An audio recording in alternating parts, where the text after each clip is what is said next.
D'après ce que j'avais entendu, la gendarmerie, les gendarmes le craignaient déjà. C'était le caïd du coin. Dès le départ, ils n'ont même pas fouillé son coffre, ni rien du tout.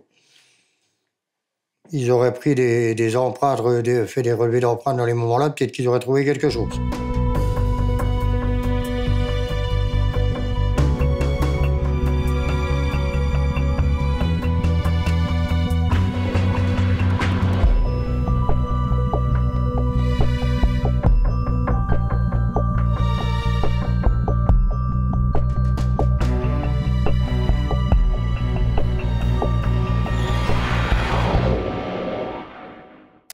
Ce qui choque, ce qui heurte, c'est l'horreur absolue du crime. On n'a pas de corps, on n'a pas de tombe pour se recueillir, on n'a rien.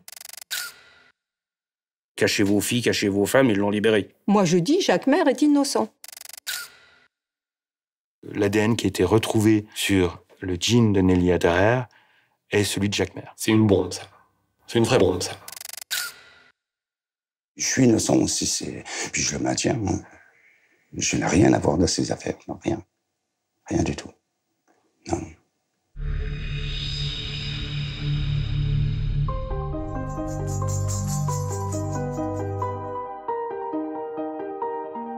Jacquemer, un innocent persécuté par la justice depuis 30 ans, ou bien un coupable passé entre les mailles du filet. Soupçonné de 3 meurtres à l'issue d'une enquête ponctuée de ratés hallucinants, Jacquemer a été condamné à 2 reprises avant d'être acquitté à l'issue de son 3e procès. La fin d'un véritable marathon judiciaire jusqu'à ce qu'un coup de théâtre extraordinaire vienne faire trembler la justice. En 2014, l'ADN de l'acquitté est retrouvé sur le pantalon de l'une des victimes. Comment Jacquemer explique-t-il cette découverte? Où en sont les familles dans leur combat pour la vérité? Qu'en pensent policiers, avocats, magistrats? Avec Imen Gouali, nous avons décidé de retrouver les protagonistes de l'affaire Jacquemer et d'analyser avec eux les conséquences et les répercussions de ce dossier hors norme.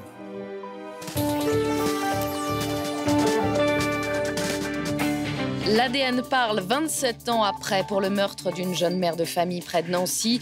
L'acquitté est-il finalement coupable?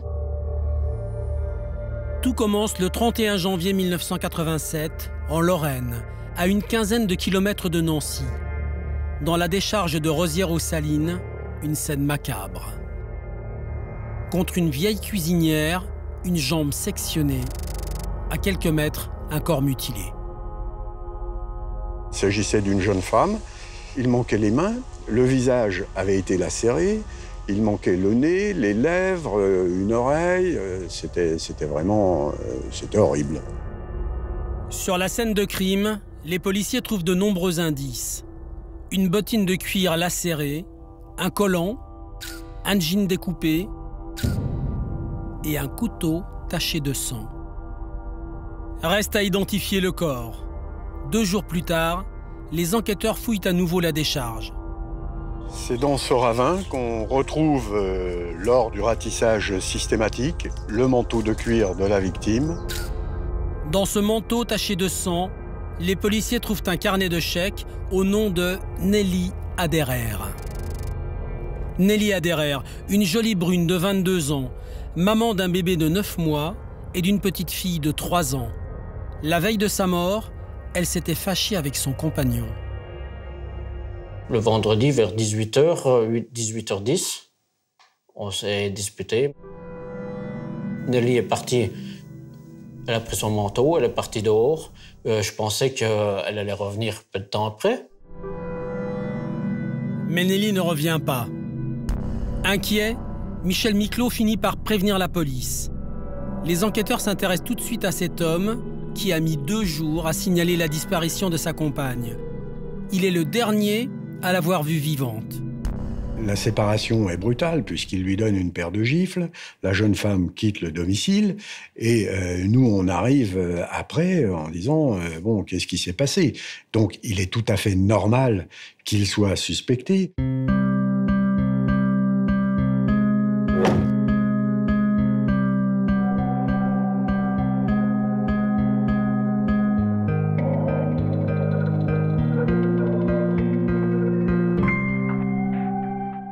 Bruno Aderer, comment apprenez-vous la mort de votre sœur Nelly? J'ai appris sa mort par ma mère. La gendarmerie était venue la trouver, lui disant que le corps qu'ils avaient retrouvé devait certainement être le sien. Quel genre de femme c'était votre sœur? Qu'est-ce que vous pouvez nous dire d'elle? On était une famille de 9 enfants. C'était la cinquième enfant. Donc moi, je suis beaucoup plus âgé. On vivait normalement, simplement. Elle est partie à l'école, dans une école chez les sœurs. Après, quand elle est sortie, elle a eu son premier enfant à 20 ans. Puis après, elle s'est mise en ménage avec monsieur Miclot. Ces enfants, c'était important pour elle? Ah, c'était très important. Ces enfants, elle parlait que... Elle faisait tout, mais que pour eux, quoi. Elle était vraiment pour ses enfants. Son compagnon, Michel Miclot, est au départ le suspect numéro 1. Ça vous semble justifié? Au départ, c'est vrai qu'on a tous pensé à lui, quoi. Puisqu'on a appris qu'elle s'était disputée avec lui, qu'il lui avait mis une claque et tout. Donc, logiquement, on a tout de suite pensé ça, quoi. Les policiers s'intéressent à l'emploi du temps du compagnon de Nelly la nuit du crime. Michel Miclot n'en démord pas, il n'a pas bougé de la maison. Il garde les enfants du couple. Après le départ de sa concubine, il les fait manger, puis il se couche. À 3h du matin, il reçoit un appel téléphonique chez lui. C'est lui qui répond. Et manifestement, d'après son interlocuteur, il était endormi, il a été pris en plein sommeil. Cet interlocuteur, c'est Fabien Aderer, l'un des frères de Nelly. Il habite à Dombasle, à 40 km de chez sa sœur. S'il téléphone si tard, c'est qu'en rentrant chez lui, il a trouvé un mot. « Appelle-moi, c'est urgent ». Nelly est donc passée par Dombasle avant d'être tuée. L'alibi de Michel Miclot tient la route, il est mis hors de cause. Une semaine après le meurtre, les policiers orientent leur enquête sur Dombasle, la ville où Nelly a été vue en vie pour la dernière fois. Elle est arrivée vers 20h, mais son frère n'était pas là. Nelly serait repartie vers minuit, après avoir griffonné le petit mot. Le témoignage d'une voisine de Fabien Aderer ouvre une nouvelle piste. Les voisins ont remarqué la présence d'une voiture GS stationnée dans la rue, voiture qui n'était pas là habituellement. Cette voisine, c'est Sylviane Barbelin. Elle est formelle. Le soir de la disparition de la jeune femme, elle a vu une GS break blanche garée rue Privée, juste devant son immeuble. Elle a noté un détail intéressant. La plaque d'immatriculation contenait le chiffre 88. Les enquêteurs découvrent qu'un habitant de Dombasle possède une GS immatriculée 2788. Il habite la rue d'à côté. Il s'appelle Jacques Maire. Un homme qui a sa réputation dans le petit milieu de Dombasle. Habitué des bars, il boit beaucoup et devient parfois violent.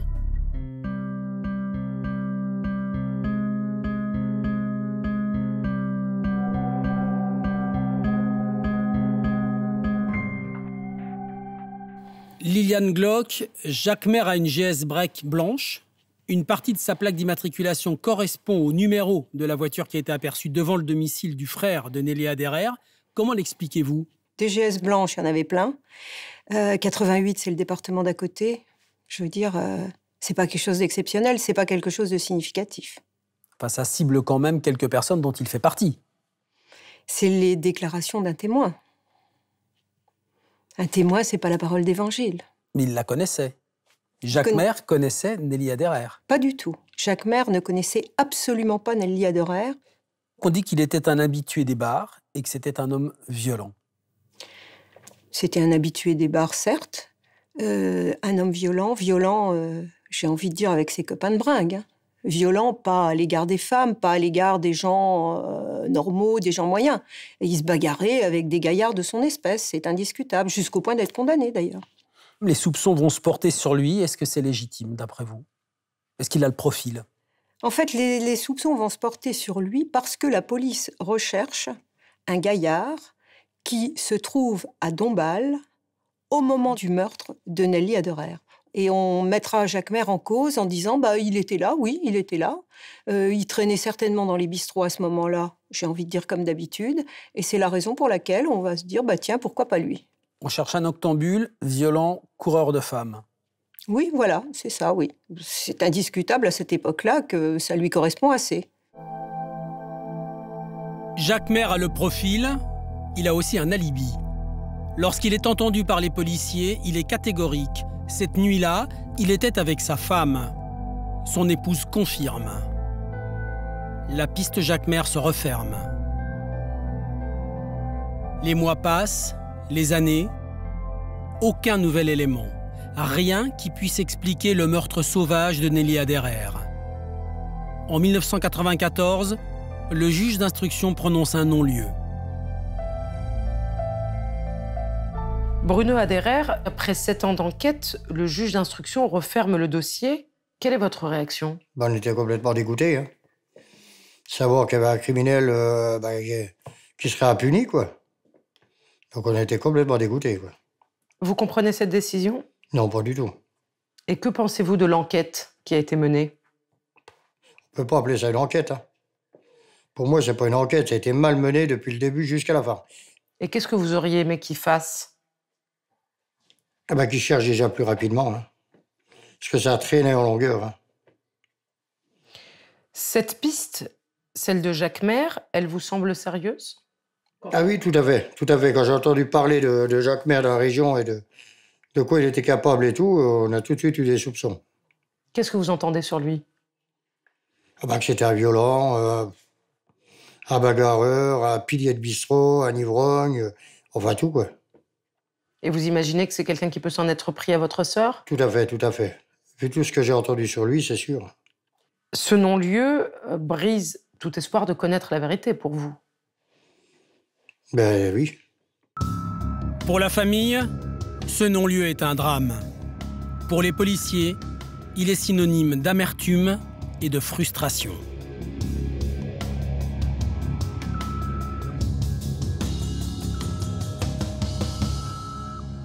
Gérard Verguet, l'enquête aboutit à une impasse, un non-lieu. C'est un échec pour la police? Une enquête qui n'aboutit pas, c'est toujours un échec. Enfin, du moins, en tant que flic, on le ressent comme ça. Est-ce que vous avez fait tout ce que vous avez pu dans cette enquête? J'ai plus de 30 ans de police judiciaire. Je peux vous dire que cette affaire-là est une des plus marquantes que j'ai eu à connaître. Et je peux vous affirmer que tout a été fait pour la solutionner. Un temps précieux a été perdu la première semaine, et on sait que les premières heures d'une enquête, c'est important. Sur une affaire aussi importante, c'est tout le service régional de police judiciaire qui participe à l'enquête. Donc, pendant que certains collègues creusaient la piste du concubin, d'autres cherchaient dans d'autres directions. Il n'y a eu absolument pas de temps perdu. Dans d'autres directions, il y a la piste Jacquemer. Elle va être assez vite abandonnée. Pourquoi? Il nous manquait des éléments. Ça pouvait être des éléments matériels, comme l'ADN. Il nous manquait, par exemple, aussi des témoignages. En 1994, alors que l'enquête sur le meurtre de Nelly Aderer se referme, 2 autres affaires encore plus anciennes ressurgissent. 2 cas de disparition inquiétantes qui n'ont pas vraiment intéressé les policiers. C'est une avocate, engagée parallèlement par chacune des familles, qui va extraire ces dossiers de l'oubli. Je me dis, mais vraiment, il y a un problème énorme. Si maintenant, en France, il y a des jeunes filles qui peuvent disparaître de milieux modestes, parce que je pense que c'est pas neutre dans ce dossier et que tout le monde s'en moque. La première affaire, c'est la disparition de Sandrine Ferry, une jeune fille de 16 ans qui vivait avec sa famille dans les environs de Dombasle. Le 21 juillet 1985, Sandrine Ferry passe la soirée au Madison, une discothèque de la ville. Elle en repart vers 1h30 du matin, En rentrant à pied, elle rencontre un bon copain, Mohamed Toukali, le dernier à l'avoir vue en vie. On fume une cigarette et puis le temps de fumer, je la raccompagne et puis on parle de choses et d'autres. Je me suis arrêté là, puis elle partait. Et moi, j'ai fait demi-tour et je suis reparti vers Dombasle et puis elle, Saint-Nicolas. Sandrine Ferry est à 3 km de chez elle. Pour rejoindre Saint-Nicolas-de-Port, elle doit longer le canal et l'usine Solvay, une zone déserte en pleine nuit. La jeune fille n'arrivera jamais. Au petit matin, son sac est découvert, abandonné sur la berge de la rivière, derrière l'usine. La police prévient sa mère.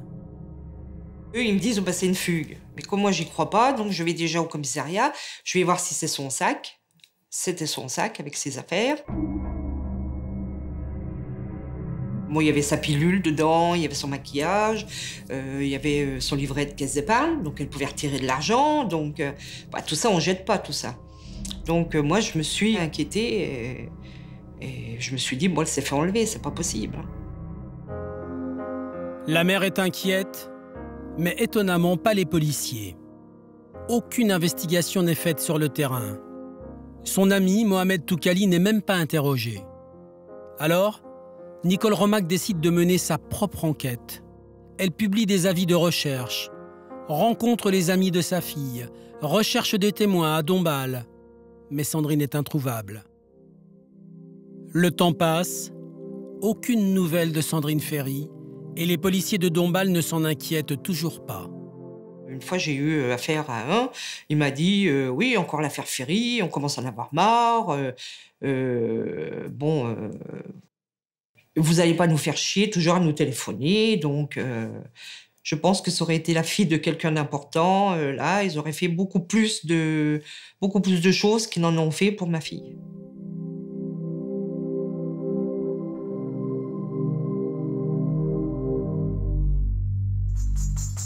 En 9 ans, aucune enquête policière n'a été menée.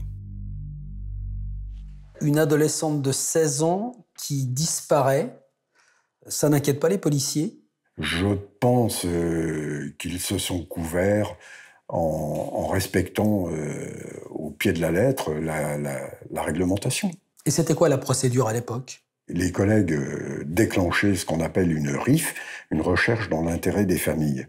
C'est en quelque sorte une sorte de recherche passive, c'est-à-dire que le nom, l'état civil, la photographie de la personne disparue est diffusée à tous les services de police et de gendarmerie de France, mais ça s'arrête là. Une inertie incroyable. Le pire, c'est que 2 ans avant la disparition de Sandrine, dans la même région de Dombasle, une autre jeune femme s'était volatilisée. Odile Busset, 20 ans, maman d'un petit garçon de 18 mois, disparu à la fin de l'hiver 83. Le 15 mars, dans la soirée, Odile Busset est passée déposer son fils chez sa mère pour sortir en boîte. Elle le faisait régulièrement quand elle sortait le soir et elle venait le rechercher le lendemain matin. Et là, la grosse surprise pour ma mère, c'est qu'elle n'est pas revenue le chercher le lendemain matin. Elle ne lui a pas laissé plus de vêtements ou d'affaires que si elle le laissait que pour une nuit, quoi. Donc ça a été assez... c'est là que ma mère a commencé à s'inquiéter, quoi. La mère d'Odile Busset se rend au commissariat de Dombasle pour signaler la disparition de sa fille. Mais pour les policiers, c'est une fugue. Non, elle n'avait pas le genre de fuguer, ma sœur, non. Oh non. Surtout qu'elle avait un fils, puis elle aimait bien son fils. Comme la mère de Sandrine Ferry, la famille Busset tente pendant des années d'attirer l'attention des policiers. En vain.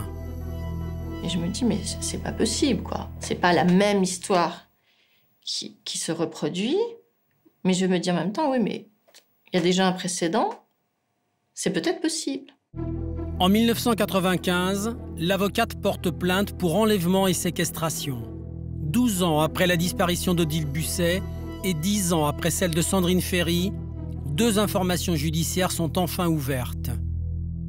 L'enquête de police commence.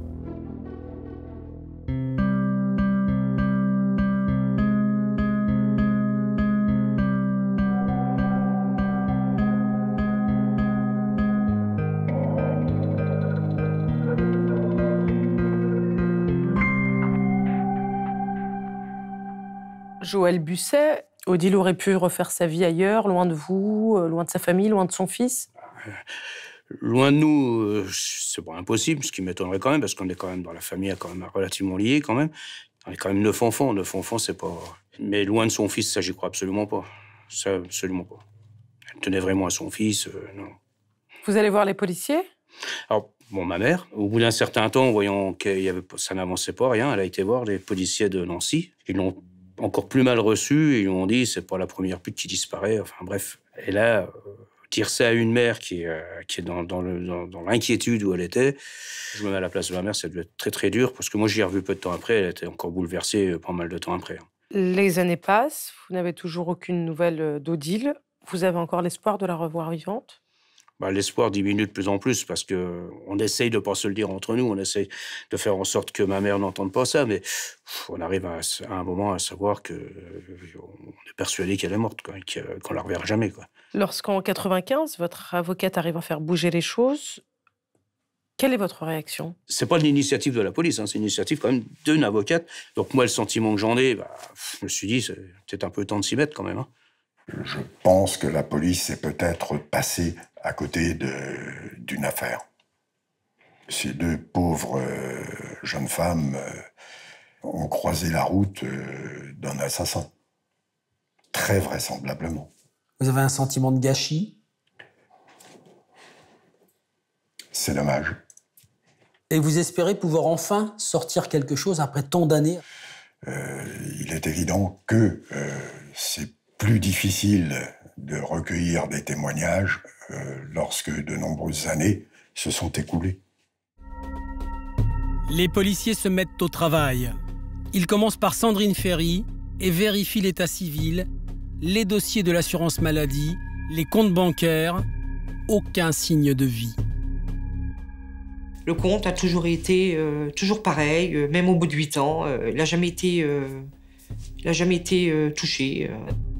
Le juge d'instruction décide de faire fouiller les 6 hectares de friches industrielles autour de l'usine où la jeune fille a disparu. On est effectivement à la recherche d'un corps, ce qui permettrait d'aller plus loin rapidement. Bon, on creuse avec vraiment des moyens techniques importants. Ça dure, je crois, 2 jours, me semble-t-il. Et en fait, on ne trouve rien. Rien sur le terrain. Aucun témoignage nouveau. L'enquête est dans l'impasse.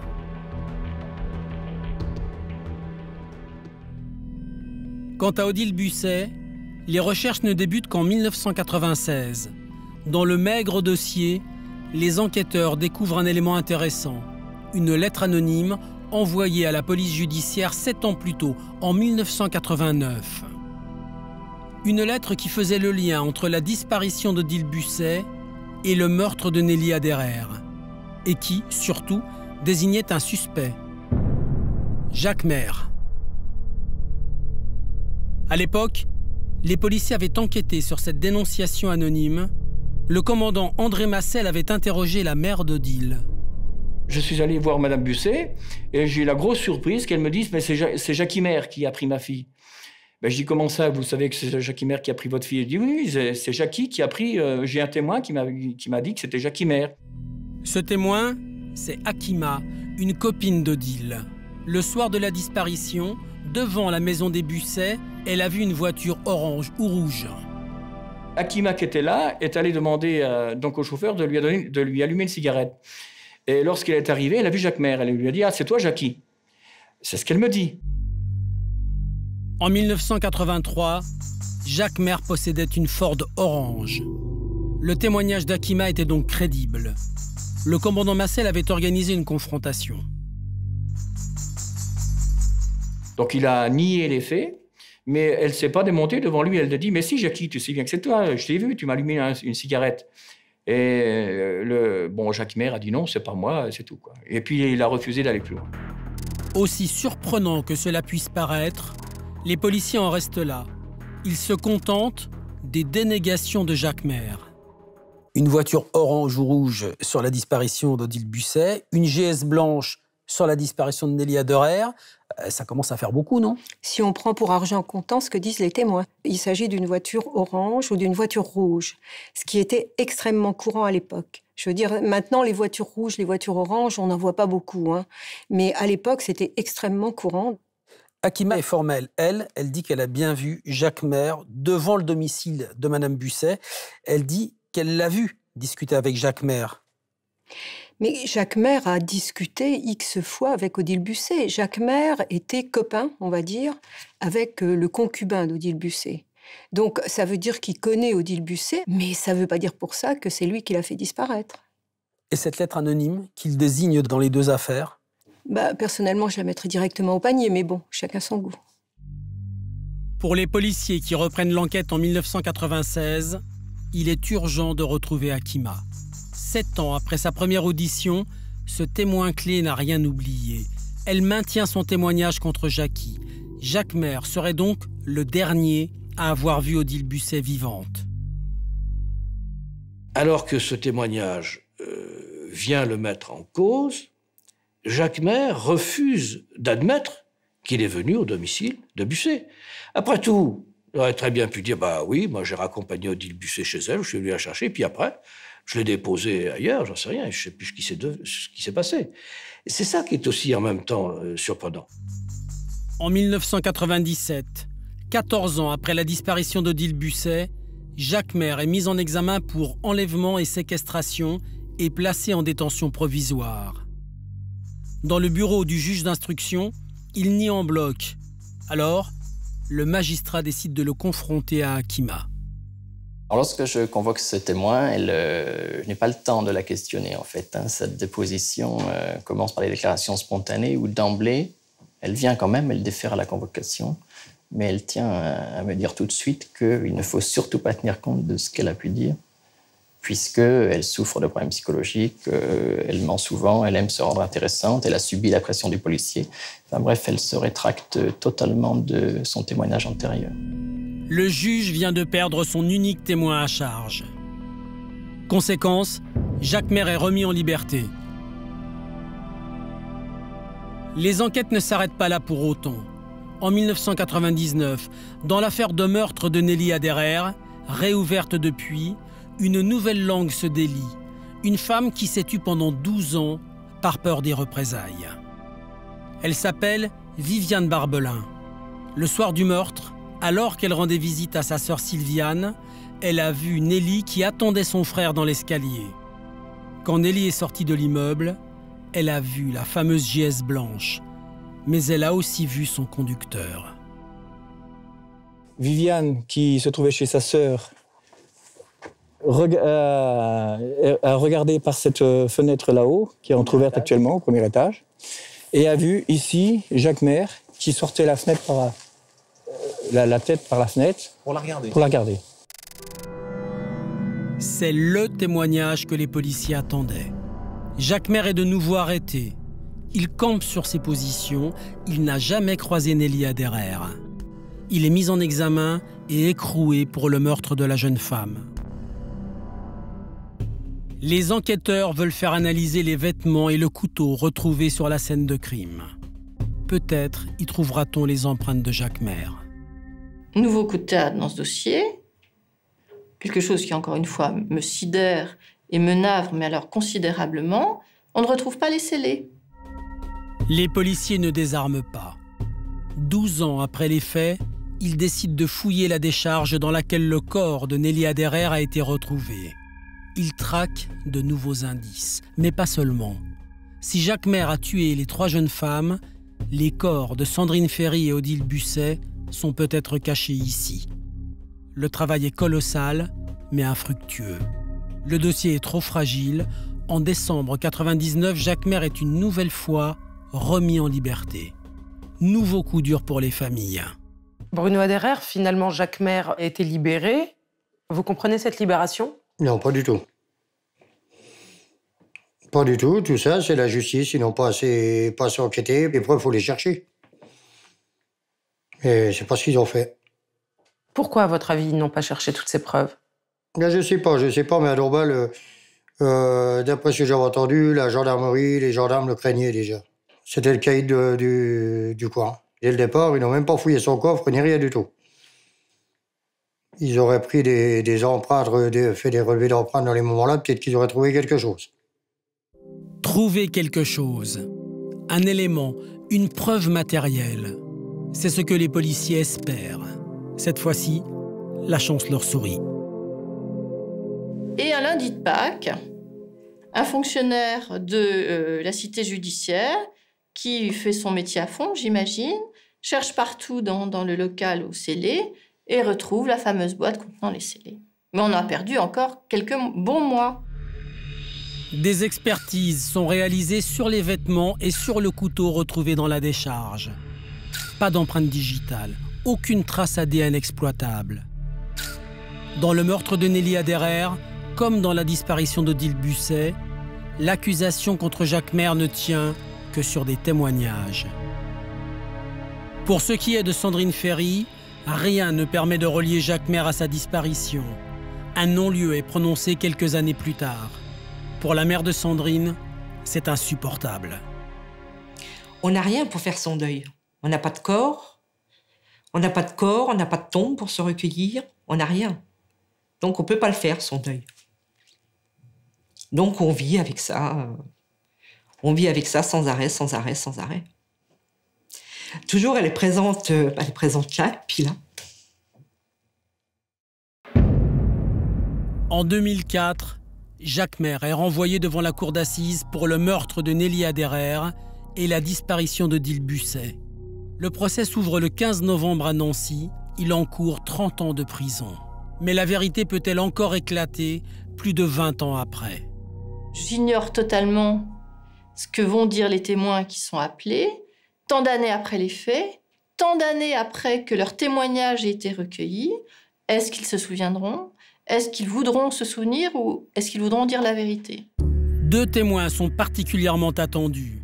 La première, c'est Akima, la jeune femme qui a dit avoir vu Odile Busset monter dans la voiture de Jacquemer le soir de sa disparition, avant de se rétracter.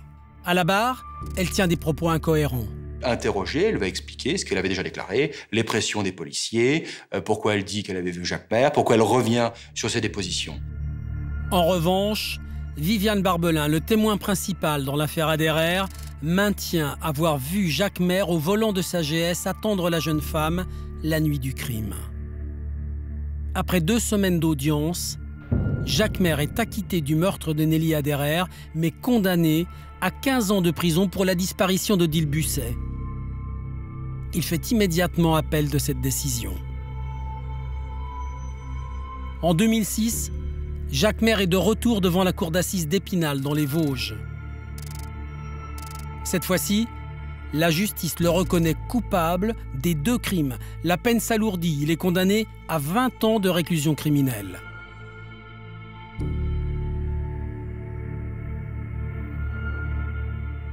À ce 2e procès, Jacquemer est condamné. Comment vous réagissez?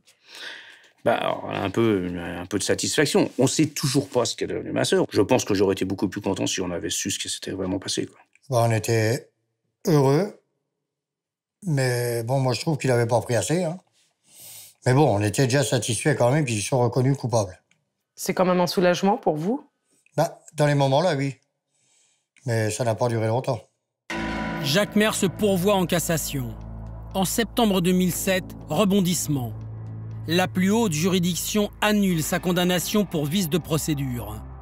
Il y aura donc un 3e procès, un calvaire pour les familles.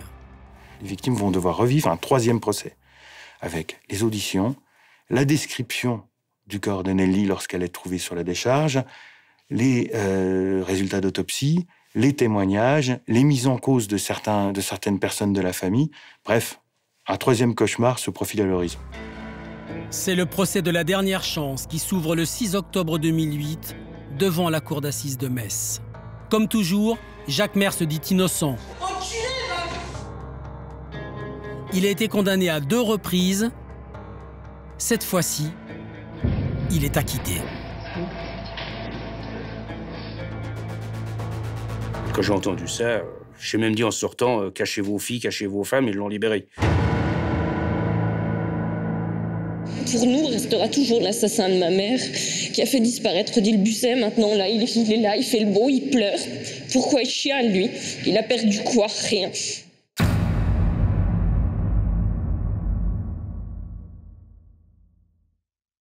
Aujourd'hui, Jacques Maire est libre. Il a 62 ans. Il est toujours installé à Dombasle, où il mène une vie paisible. Il n'est plus omniprésent dans les bars, il fait plus parler de lui tous les 4 matins, quoi. Donc il a une petite vie tranquille maintenant, quoi. Et puis je pense que, en tout cas là-bas, tout le monde lui fout la paix. Au départ, il avait repris un petit peu son travail de maçon, mais c'est sûr que physiquement, déjà, il a plus l'âge et il tient plus le coup, quoi.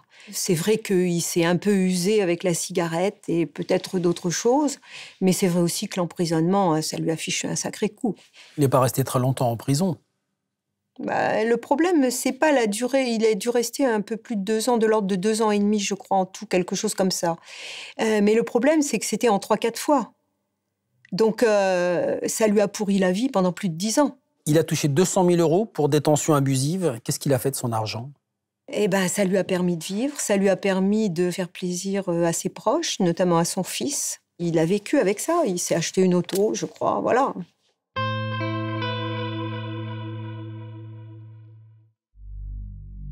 Pour sa famille, le souvenir d'Odile Busset reste très présent.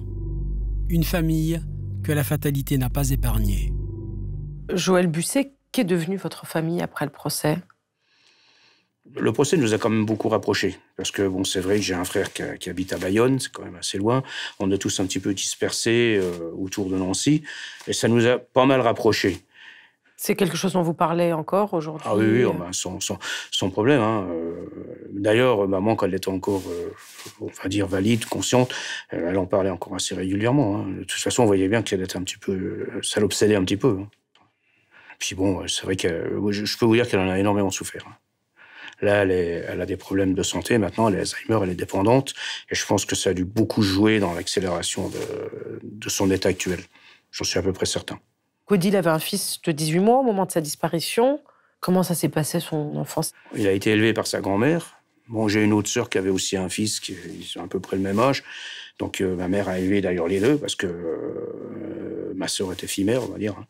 Donc, elle les a élevés comme ses enfants, sans aucune différence. Ça a été difficile pour votre mère et pour Michael?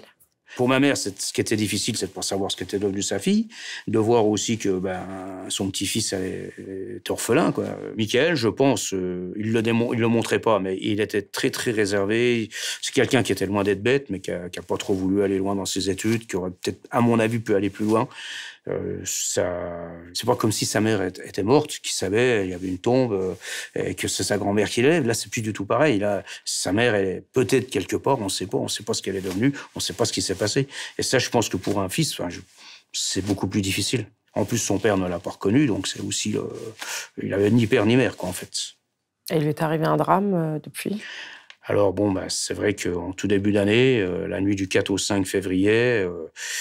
il était avec des amis en voiture. Il conduisait pas. Ils étaient 3 dans la voiture. Et la voiture s'est retournée. Il était 3. C'est le seul qui est mort. Voilà. Donc, pour nous, on a perdu encore le lien qui restait avec notre sœur, quoi. Votre mère est au courant qu'après avoir perdu sa fille Odile, elle a perdu son fils? Non, elle n'est pas au courant. Son parce petit-fils. On a préféré, dans commun accord dans la famille, de ne pas lui dire, parce qu'on s'est dit déjà perdre sa fille. Je ne sais même pas si elle en est encore vraiment consciente, c'est un peu le problème. Reperdre en plus son petit-fils qu'elle a élevé, qui était vraiment le seul lien pour elle aussi avec sa fille. Non, on n'a pas eu le courage, on ne s'est pas senti de lui dire.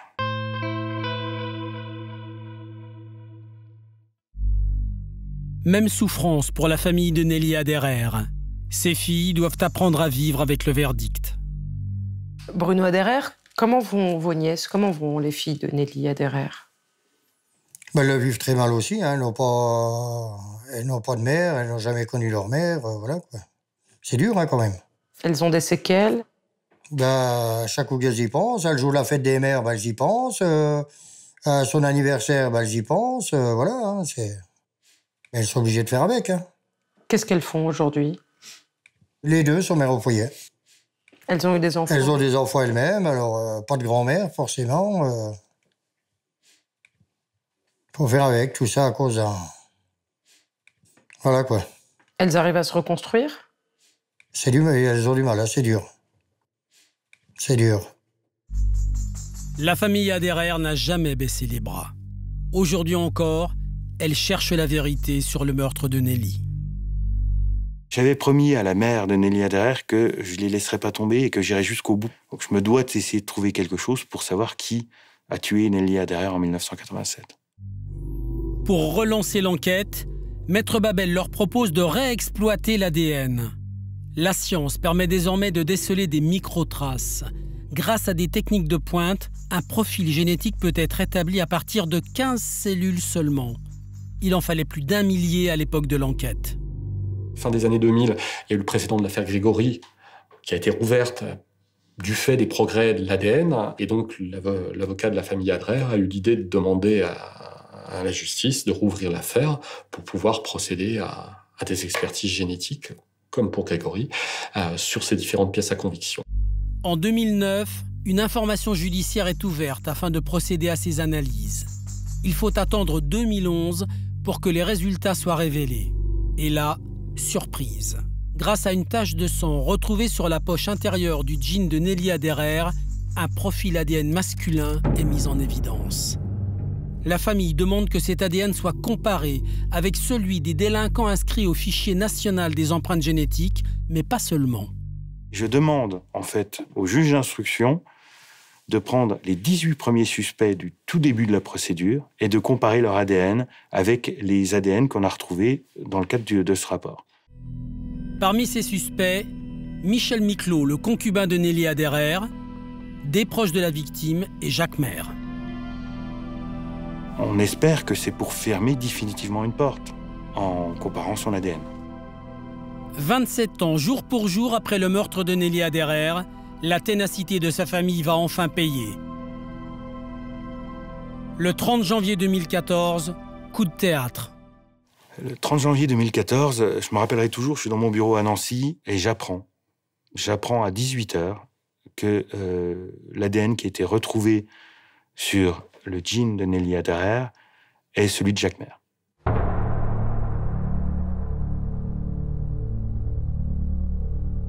C'est une bombe, ça. C'est une vraie bombe, ça.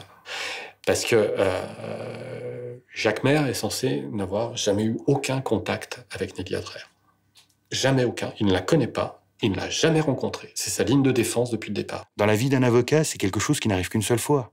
C'est passer 2 procès, se terminer sur un acquittement, et plusieurs années après, trouver un élément qui est susceptible de tout faire rebasculer. Ben là, ça a confirmé ce que je pensais, quoi. L'ADN, elle n'est pas arrivée là voilà, par une baguette magique. Hein.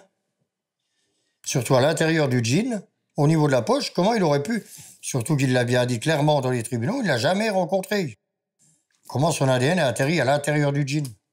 Il a bien fallu qu'il ait un contact avec elle. L'ADN est fiable. Hein. À ce moment-là, c'est quoi? C'est du soulagement de savoir que vous aviez raison? C'est de la colère parce que... C'est de la colère contre la justice et contre lui. L'enquête a été très mal menée. Ça a duré 28 ans. Il y a toujours eu des erreurs. Pour Liliane Glock, c'est un non-événement. Cette trace ADN ne remet pas du tout en cause l'innocence de son client. Dire il y a le sang de Jacques Maire et il y a une tache de sang et l'ADN de Jacques Maire, c'est pas du tout la même chose. Parce qu'une tache de sang et l'ADN de Jacques Maire, ça peut être un postillon de Jacques Maire. Si c'est l'ADN de Jacques Maire qui s'est posé à cet endroit-là, contamination décelée. La procédure en question a été faite dans des conditions où on fichait tout comme ça ensemble. Je veux dire, si c'est le sang de Jacques Maire, c'est une autre discussion. Donc pour vous, Liliane Glock, c'est son ADN, mais c'est pas son sang. C'est pas un peu tiré par les cheveux? Ah non, je ne sais pas si c'est son ADN. Je ne sais pas. Mais je dis si c'est son ADN, il faut savoir s'il est extrait du sang qu'on trouve là ou si il se trouve à cet endroit-là. C'est pas pareil. Non, c'est pas tiré par les cheveux. Non, non, du tout. Il faut savoir que la défense n'a pas le rapport d'expertise, d'accord? Et qu'eux expliquent que font une différenciation entre l'ADN et la tache de sang. Non, c'est bien une tache de sang dont est extrait un ADN qui est celui de Jacques Maire, donc la tache de sang est celle de Jacques Maire.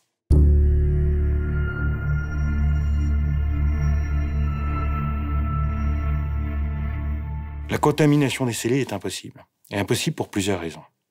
La première raison, c'est que lorsque vous avez des scellés qui sont étudiés par des experts, chaque expert va, en début de rapport, vérifier l'intégrité des scellés et en fin de rapport, recéller pour s'assurer de l'intégrité des scellés, et ainsi de suite. C'est-à-dire que les scellés, ils sont toujours protégés. Si à un moment la chaîne avait été cassée, on l'aurait dans le dossier, et ce n'est pas le cas.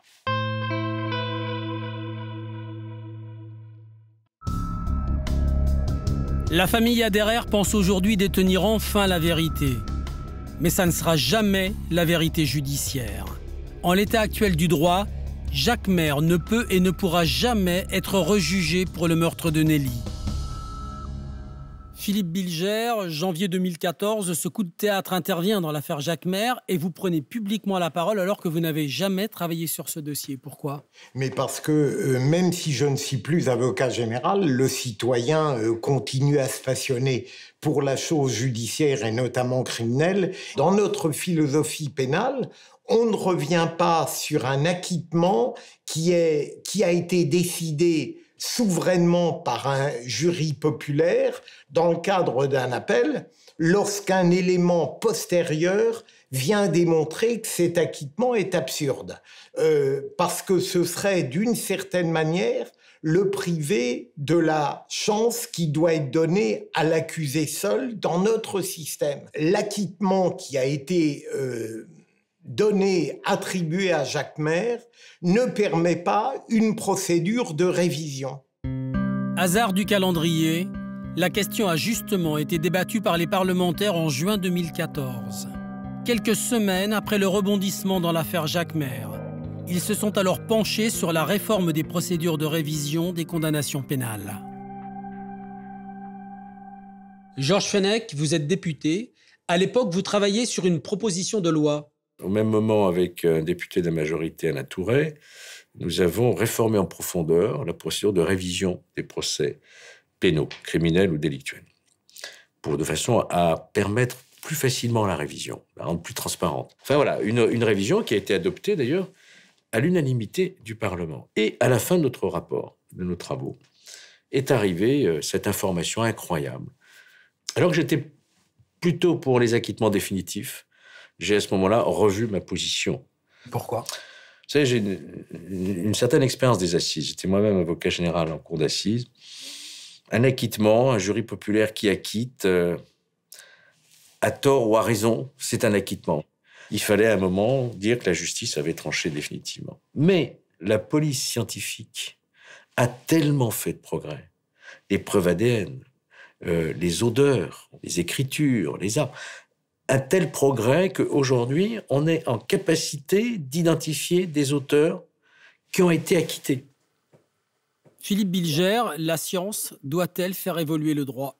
Je dirais tout simplement, lorsqu'on a la certitude qu'un acquittement a été édicté par un jury populaire contre une évidence technique qui s'est révélée trop tard, eh bien, on devrait avoir la possibilité de remettre sur le métier criminel le procès. J'ai déposé cet amendement qui a été très débattu dans l'hémicycle en présence de la garde des Sceaux, Madame Taubira. Et mon amendement a été rejeté. Et le motif de ce rejet, quel était-il ? La majorité consiste à dire on ne doit pas revenir sur un acquittement parce que il y a un certain moment, il faut arrêter. Il faut arrêter, ne serait-ce que pour les familles des victimes. Il ne faut pas qu'elles vivent dans l'espoir à nouveau de refaire un procès. Il y a un moment, il faut que ça s'éteigne pour la paix sociale. Voilà. Est-ce que vous avez vu dans d'autres pays d'Europe comment ça se passait ? La Grande-Bretagne a voté un dispositif en 2005, c'est récent, pour permettre de rejuger des acquittements. Et d'ailleurs, il y a eu une condamnation de 3 jeunes pour une affaire qui s'était déroulée en 1993, un crime raciste d'un jeune noir. Ils avaient été acquittés, ces 3 jeunes. Et ensuite, on a découvert d'ADN. Entre-temps, la loi a été votée en 2005. Ils ont été rejugés et condamnés à 14 ans de réclusion criminelle. Vous voyez qu'en Grande-Bretagne, c'est possible. En France, ça ne l'est pas. Mais j'ai la conviction que, tôt ou tard, on aura modifié la loi en ce sens pour permettre des jugements sur acquittement. Jacquemer ne peut plus être inquiété par la justice. Pour les proches de Nelly Aderer, cette situation est insupportable. Bruno Aderer, vous comprenez cette loi? Non. Non, parce que on condamne, si la justice condamne quelqu'un, ils le mettent en prison, et qu'il s'aperçoit au bout d'une paire de mois que ce n'est pas lui, il le libère. Donc pourquoi pas l'inverse? La justice est pourrie. Ça devrait être dans les deux sens. Comment vivez-vous le fait que Jacquemer ne pourra jamais être rejugé? C'est écœurant, quoi. C'est le résultat de notre justice française. Qu'est-ce que vous attendez de la justice aujourd'hui? Eh bien, qu'il puisse le recondamner. Qu'il le recondamne. Maintenant, on a une preuve formelle qu'il y a son ADN. Donc maintenant, pourquoi qu'il ne repasserait pas en jugement? Il n'est pas admissible qu'une vérité judiciaire puisse faire obstacle à une vérité morale. On est tenace, on y arrivera. Vous lâcherez jamais? Non, jamais, jamais, jamais. Tant que je suis vivant, je ne lâcherai pas.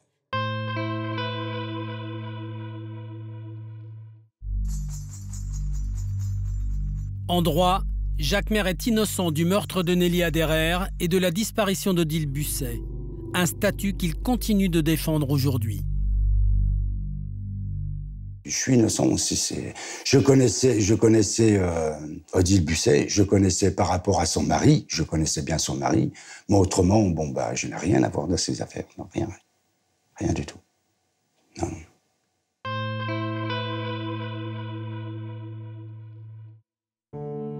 Si le dossier Aderer est toujours en cours d'instruction, les enquêtes sur les disparitions d'Odile Busset et de Sandrine Ferry sont définitivement closes. 30 ans après la disparition de leur fille, deux mères attendent toujours des réponses.